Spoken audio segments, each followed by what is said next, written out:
The White Sox are going to win the World Series in 2033, according to MLB.com, and let's discuss if that has a chance of happening on today's episode of Locked On White Sox.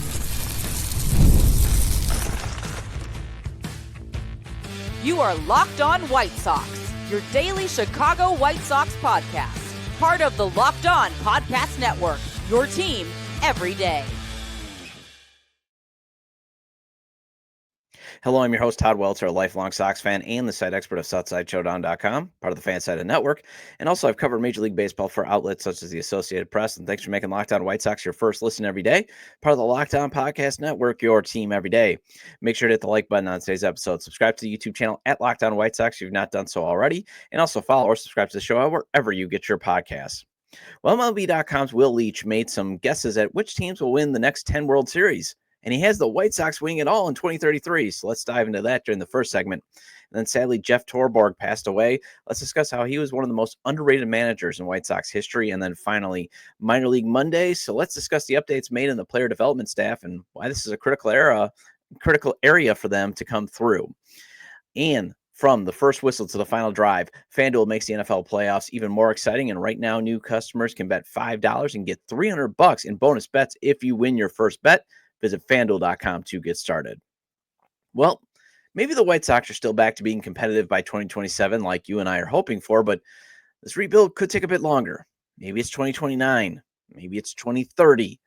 Although, hey, maybe they're back to being competitive in 2027, but as you've seen with the Los Angeles Dodgers, it doesn't mean you're going to win the World Series every year. And that's the other thing. Everybody's just losing their minds right now about the Los Angeles Dodgers. Everybody remember, they've been making the playoffs consistently since 2013. They have 2 World Series. The pandemic shortened 2020 season, and then they won it all, obviously, last season. Otherwise, all they're doing is buying themselves an opportunity to get into the playoffs.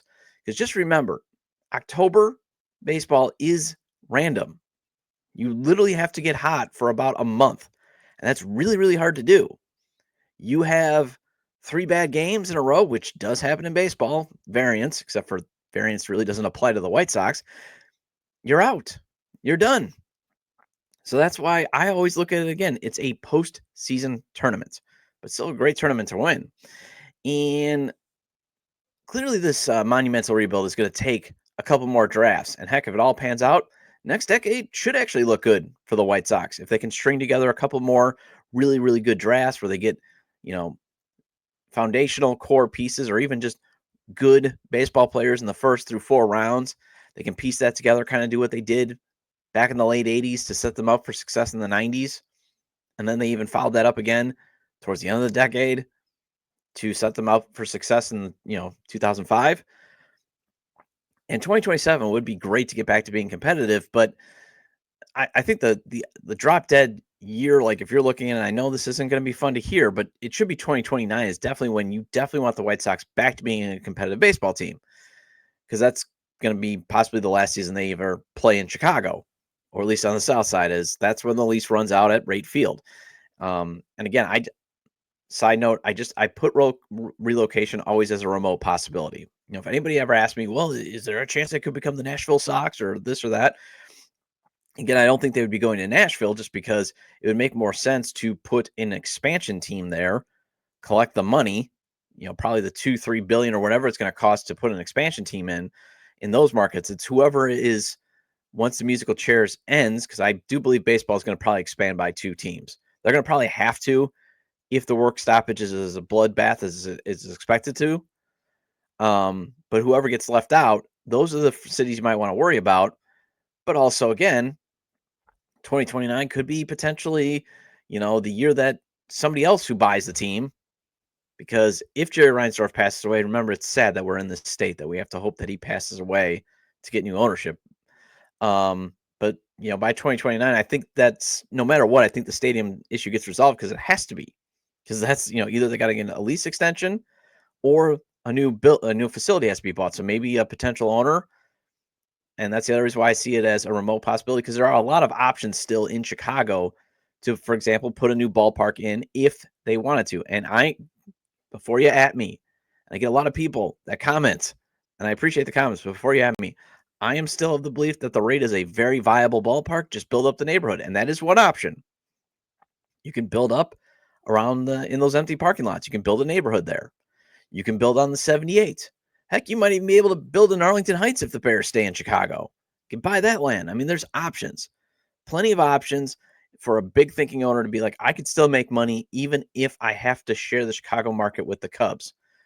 Yes, I would have to share the market with another professional team, but it's still the third biggest market. I'd rather share the third biggest market than share maybe market number 30 with Portland.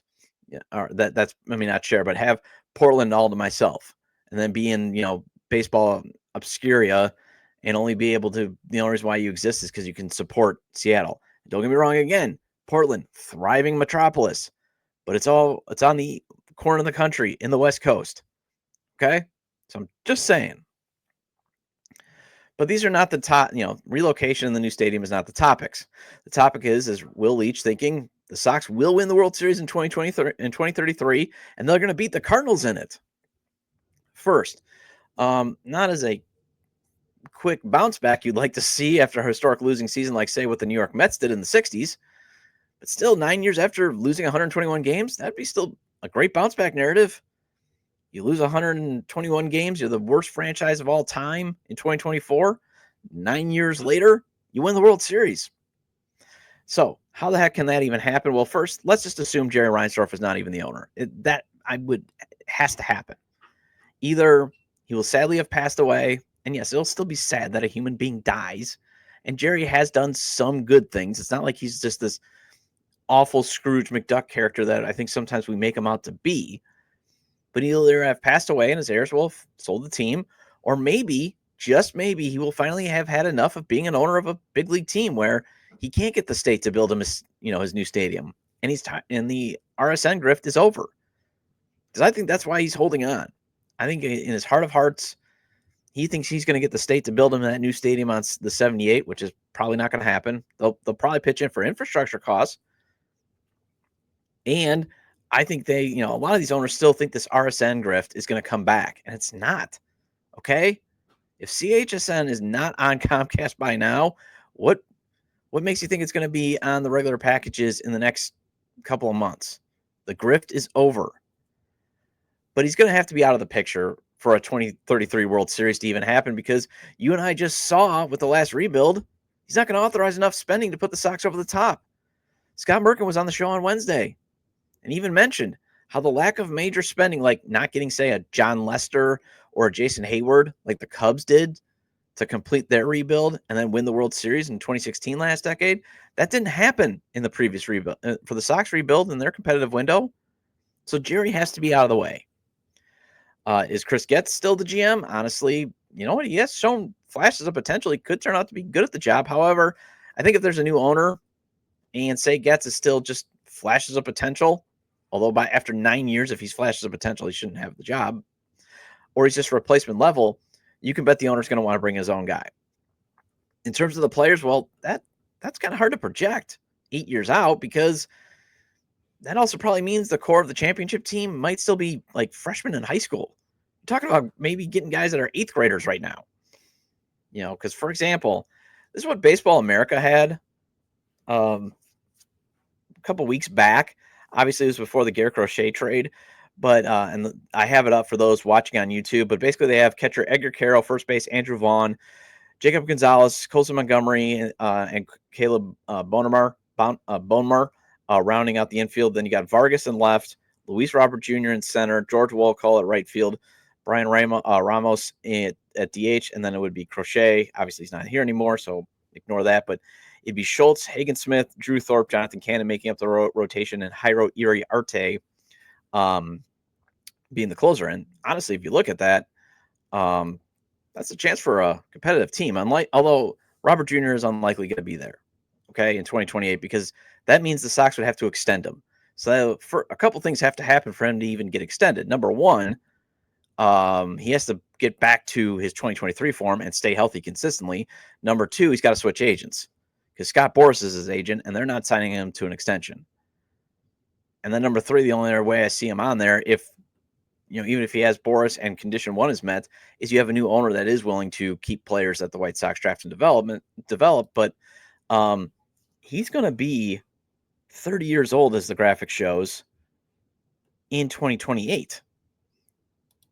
So just imagine him being 5 years older in 2033. I mean, don't get me wrong. I love the homegrown rotation. And again, that's where we have hope that the White Sox can get back to being competitive by 2027. But let's assume, again, this owner keeps this projected core that Baseball America even has for 2028. Let's say they keep this core. And also remember, too, Baseball America wasn't aware that when they did this 2028 projected lineup, they weren't aware that Kyle Teal or Brady Montgomery would be on the club. So that probably puts Edgar Carroll at DH, and maybe you're switching Wolcott to left or Montgomery to left, depending on who fields right field better. But, a lot of homegrown talent. But again, everyone is 5 years older in 2033. So you're going to need different core pieces. I mean, Noah Schultz, Hagen, Smith, and Montgomery, they'd be 29. Bonemer would be Bonemar. I always mispronounce his name. I am very sorry. Again, I try with pronunciations, okay? But Caleb, he would be 27, and so would George Wolcott. But otherwise, everyone's in their 30s, even for that projected 2028 lineup. And in some cases, they're 32 when their performance starts to tail off. And again, that's assuming new ownership is willing to pay players the team drafts or develops or acquires in prospect status through trades during this rebuild, and that the team develops and then gets them their second contract. Because that's a huge problem we have with ownership right now. So that's another thing that has to happen in 2033 for those conditions to be met. So a lot of this supposed Project 2033 championship would likely have to be made of players acquired in this year's draft, or in last year's draft too, but in 2025 through, I would say, 2027, 2028. And, those players would be important because they would make up your core or be used as trade chips to get core pieces. And also, who knows if you can accelerate the timeline even to, again, this was just mostly a guess by Will Leach. But who's going to be available in free agency to go out and sign and get a player that really puts the finishing touches on this monumental rebuild, as players can always sign extensions. And also, who knows what the next collective bargaining agreement is going to look like? That could totally change the landscape of how free agency and club control is being handled. Because in the hypothetical, if I'm the players union, because the owners are going to come to them and say, we got to cut costs. We need you to make significant concessions because the RSN model is crumbling. And to an extent, I'm sure the owners are right when it comes to the whole revenue pie is probably starting to decrease when you have, again, when you're not on, for example, you're not on Comcast right now for CHSN. So I get that, not as a lot of money might be coming in outside of the Dodgers. That's why the Dodgers are able to leverage all their money. But if I'm the players union, then I'm fighting like heck to lob years of club control off then. I'd want even the NHL model where you get a 3-year entry level contract and it's 3 years from when you start all the way. And then you're a free agent, restricted free agency, that type of stuff. So who knows if, say, George Wolcott will be under control for the full 6 years. Who knows if these guys are going to be? What will club control look like? We don't know. But while I think it is conceivable to believe the Sox can be competitive by the end of the decade and into next decade, there's still a lot of unknowns into even what would make up a 2033 World Series winning team for this organization. So a lot of stuff unknown. It was more entertainment reading. I suggest you check it out. It's on MLB.com.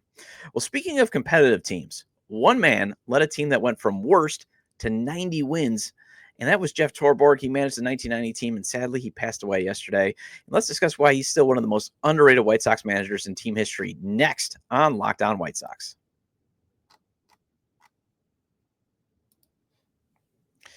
From the first whistle to the final drive, FanDuel makes the NFL playoffs even more exciting. And right now, new customers can bet $5 and get $300 in bonus bets if you win your first bet. And that's $300 to keep the action going. The FanDuel app is easy to navigate, and the variety of bets keeps every game exciting. Plus, when you win, you get paid instantly. No waiting around for your winnings. And I always maintain FanDuel's money lines, spreads, over-unders. They're fun to play, the traditional stuff. But if you want to win big, double, maybe even triple your money, because I got some great lines, I believe FanDuel's parlays, props, and futures are the way to go. I believe they had the White Sox over-under win total at 51.5, and I believe it's plus 104 to go over 51. So if you're a believer in variance, maybe you might want to check that out. Again, that was, I think, when I last checked. Whether you're betting on your favorite team or just looking to add some extra excitement to the playoffs, FanDuel has you covered. Just visit FanDuel.com to join today and get started with $300 in bonus bets. That's FanDuel.com. Make this playoff season unforgettable with FanDuel, an official sportsbook partner of the NFL.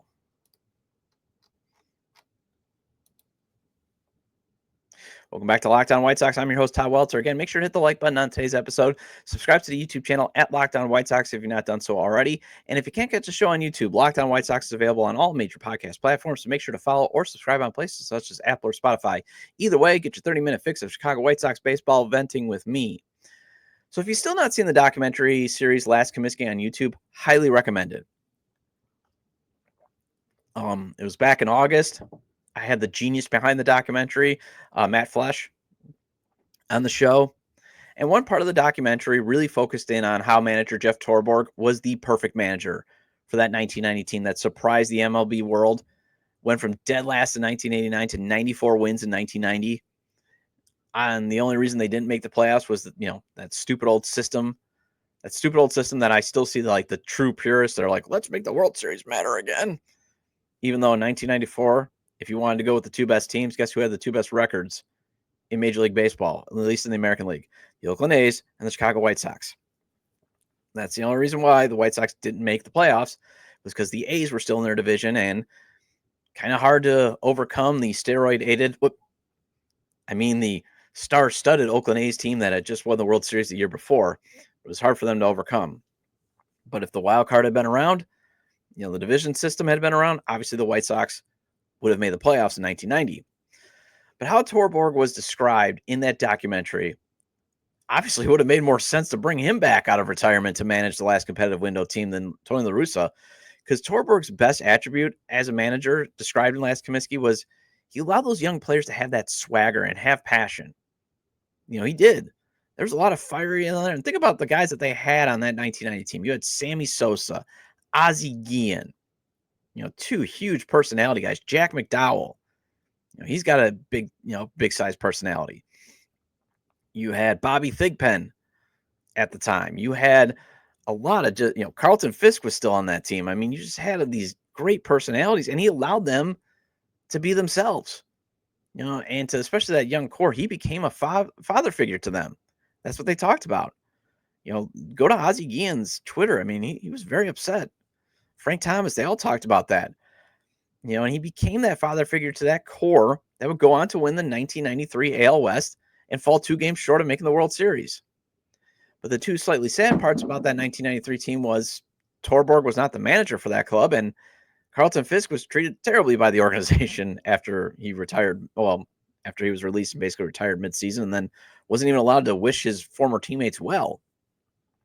But for some reason, Torborg was allowed to depart for the New York Mets after the 1991 season.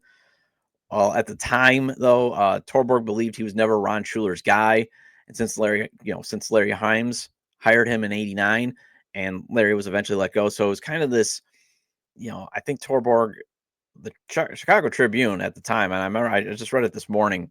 Man, they were brutal on him in '91 when he left, but labeled him leaving as feeling insecure.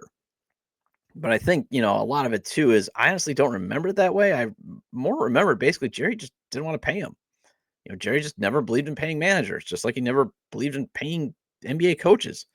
And think about it. Phil Jackson finally made $6 million when that was a big salary in the final year of the Jordan dynasty. Jerry just always believed you could replace managers. He still believes that. But either way, he was allowed to leave. He goes to the Mets. He was never being able, he never got the chance to guide that core of Frank Thomas, Jack McDowell, Robin Ventura, Ozzie Guillen, Wilson Alvarez, Alex Fernandez, and Lance Johnson to the playoffs. I think that's always why it'll always go down as Torborg being the most underrated manager in Sox history. And I'm fully aware Chuck Tanner and Bob Lemon managed some good teams in the 1970s, even though I wasn't alive, wasn't born yet. I'm fully aware of that. But remember, Tanner got the Dick Allen bounce, and Lemon had Bill Vex rent a player strategy to help him have some success in 1977. Torborg had to rely on a homegrown crop of players and an aging Carlton Fisk for success. And again, talk about the turnaround.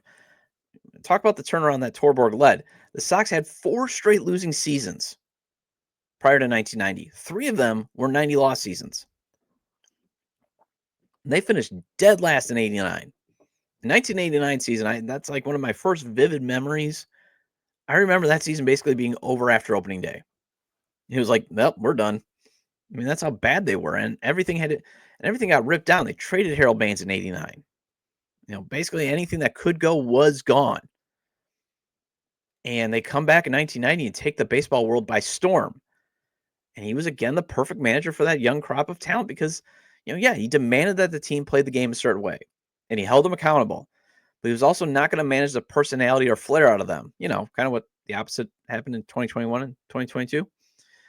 He also managed the club to 87 wins in 1991 and won the 1990 AL Manager of the Year award. Now, you might be saying, well, he got recognized for being a great manager in 1990.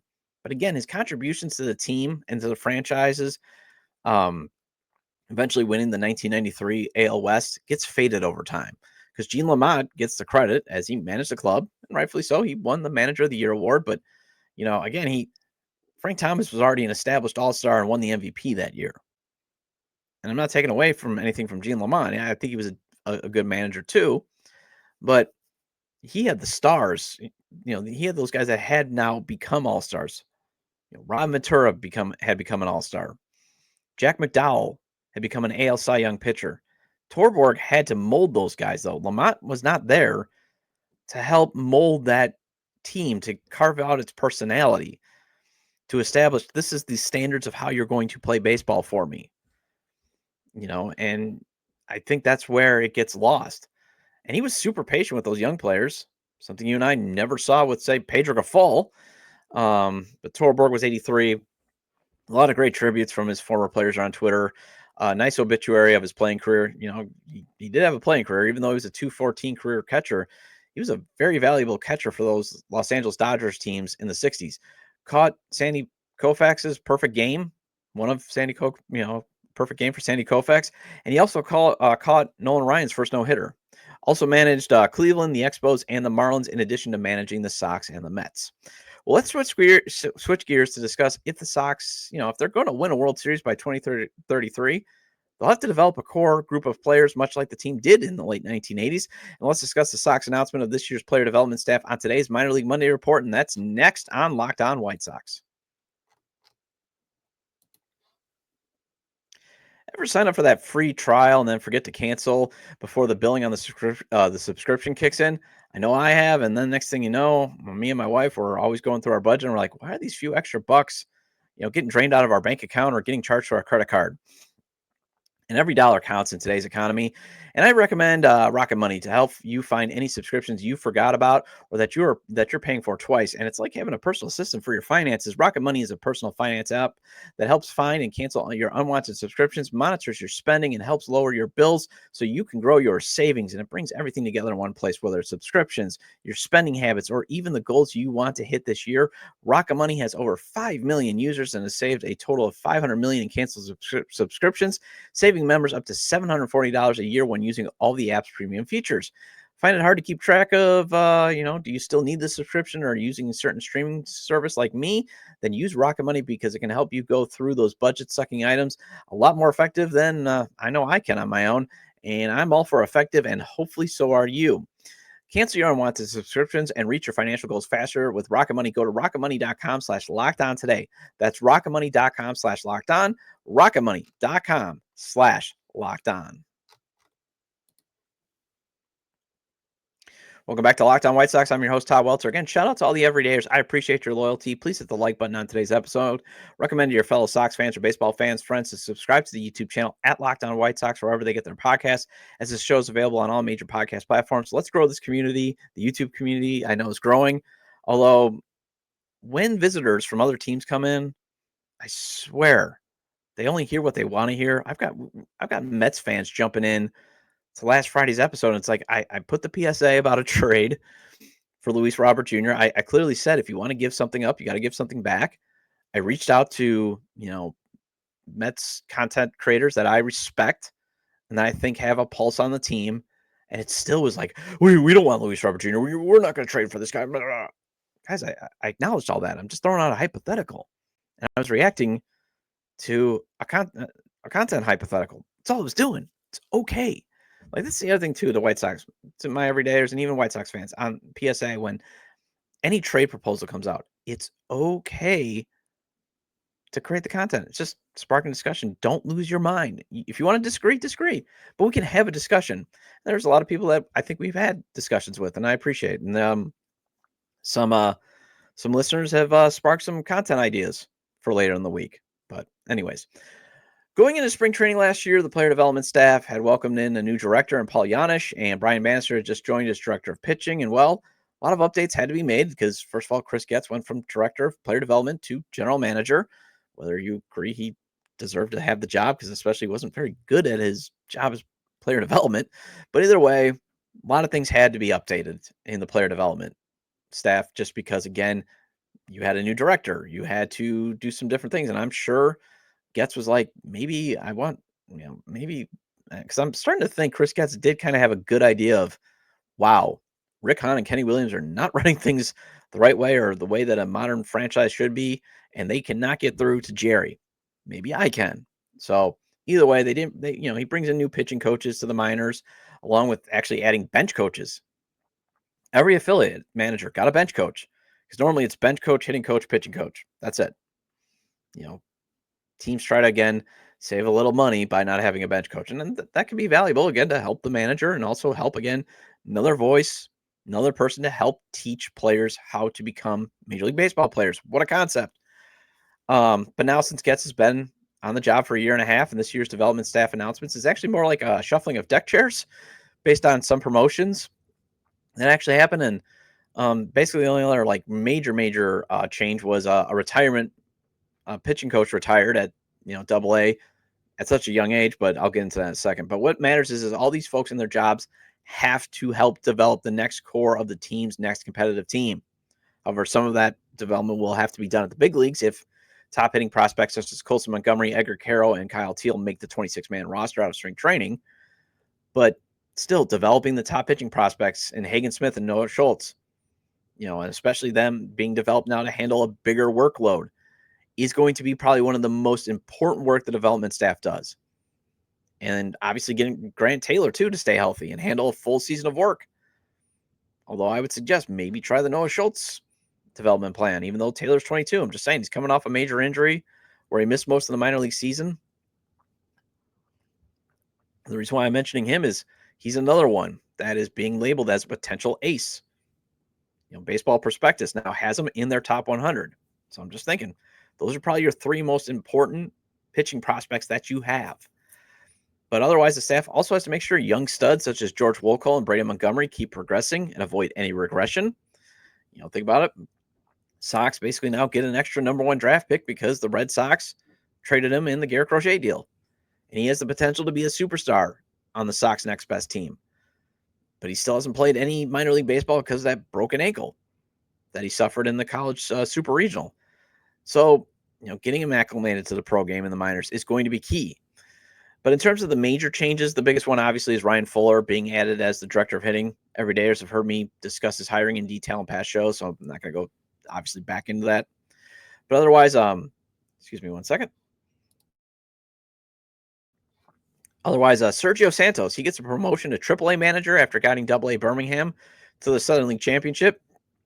The promotion was necessary since Justin Jerschel, he got promoted to the big league staff after Pedro Grifol was fired, and Jerschel is staying on as the full-time big league coach, on Will Venable's staff. Guillermo Quiroz, he gets bumped up from High A Winston to Double A Birmingham then, so he'll take over there. Patrick Leland, he's going to go then from Low A Kannapolis, who made the playoffs last season, to Winston-Salem as the manager. And again, though, making the playoffs for a minor league team, remember, not a big deal. Like, that was the other thing that was kind of bugging me with Chris Getz saying, well, Kannapolis and Birmingham has made the playoffs. They're playing well. Again, wins at the minor league level don't matter. Developing players, developing good players matters. Yes, winning is nice because it helps establish a culture of winning, and making the postseason, getting a couple extra games, those live reps, as they say, even in the NFL, those are valuable, but it's still not like that's the measure of success. No, producing players that can play at the big league level and play well, not Danny Mendex, okay? The only outside addition made to the minor league manager staff is Chad Pinder. He takes over low A Kannapolis. He played 7 seasons for the Oakland A's and, again, comes with no ties to the organization, which I always maintain is a good thing. Pinder, along with Fuller and Kannapolis hitting coach Charlie Romero, hopefully they can help Wokel cut down on the strikeouts, as I would assume the Sox are going to still want one of their potential studs, who's still going to be 18 at the beginning of the season, to ease his way back, to ease his way through the minors. So I think they're going to probably start him at Kannapolis, because, again, he had those high strikeouts, still very, very young. I mean, this technically would have, he would have been drafted in last year's class had he not reclassified. So I think it makes sense to send him back to Kannapolis. But if he gets a promotion to high A, then hopefully Leland can continue to find a way to help resolve that strikeout problem, along with the support staff help that the Sox have and guys like Fuller and hitting coordinator Alan Zinter, who is staying in his role. Daniel Gonzalez, he'll still manage the Arizona Complex League for another season, and Anthony Nunez is the Dominican Summer League coach or manager. Gonzalez, he'll likely be tasked with being the first, professional manager Braden Montgomery has, although the Sox obviously could elect to say, hey, Braden, you were a first-round pick. We believe that you're a little bit ahead of the curve. You don't need to go to Arizona. Head to Kannapolis. So that could be where he is. The Barons do have a new pitching coach, as John Eli retired from coaching to focus on his new family, helping Brian Bannister and Key Rose develop Schultz, and I would assume Smith, as it would make sense to send Hagen Smith to Double-A, since he did, he was very well advanced at Arkansas. Maybe he does go back to Winston-Salem to start, but who knows? But if not, it's going to be John Kovalek, as he was named this year's Barons pitching coach. And if Smith starts at Winston-Salem, the pitching coach is Blake Hickman. The other change that I think is noteworthy is just fielding infielder coordinator is still Ryan Newman. He just does not have Doug Sisson to officially help him out. Sisson was the interim bench coach after Grifol was fired, so he had to, abdicate kind of the fielding roving instructor role that he had. And he's going back to obviously in the minors to help develop players. He just has a fancy title of special assistant to the SVP GM. So AKA, I believe Sisson is getting close to retiring, so he wanted a little less of a workload title when you get that type of title. Phil Nevin, that was the other another big note. He has been officially introduced to as the special assistant to Paul Janisch. I believe the former Angels manager role does include helping scouting draft prospects. Again, you have those ties to Tony La Russa that every day has heard me talk about. But at the same point, it can never hurt to have a former big league manager giving some advice and tips to either the front office or the development staff, especially one that Shohei Ohtani loved. It can never hurt. So that's why, hey, having Phil Nevin around, it's not a bad idea. Scott Eldred will also be Charlotte's pitching coach, so he has an important role helping making sure the young arms that don't make the big league roster out of spring training stay ready for the show. Well, that wraps up this edition of Locked On White Sox. Thank you for making Locked On White Sox your first listen today. For your second listen, find Locked On MLB. Baseball guru Sully brings a daily blend of humor and baseball, keeping you updated on every rumor and story throughout the offseason. Find Locked On MLB on YouTube or wherever you listen to your podcasts. And I'll be back tomorrow to discuss who are actually going to be the most important players for the Sox to have any hope of winning those 61 projected games that I discussed last Thursday. Feel free to leave comments about today's discussion regarding how the heck the Sox can win the World Series in 2033, Jeff Torborg being one of the most underrated managers in team history, and the Minor League Monday report going over the player development staff announcements. You can leave them at the episode page on YouTube, X, formerly Twitter, at ToddJDub or at Locked On Sox, or you can email me at lockedonwhitesox@gmail.com. Have a great day, and I will see you tomorrow.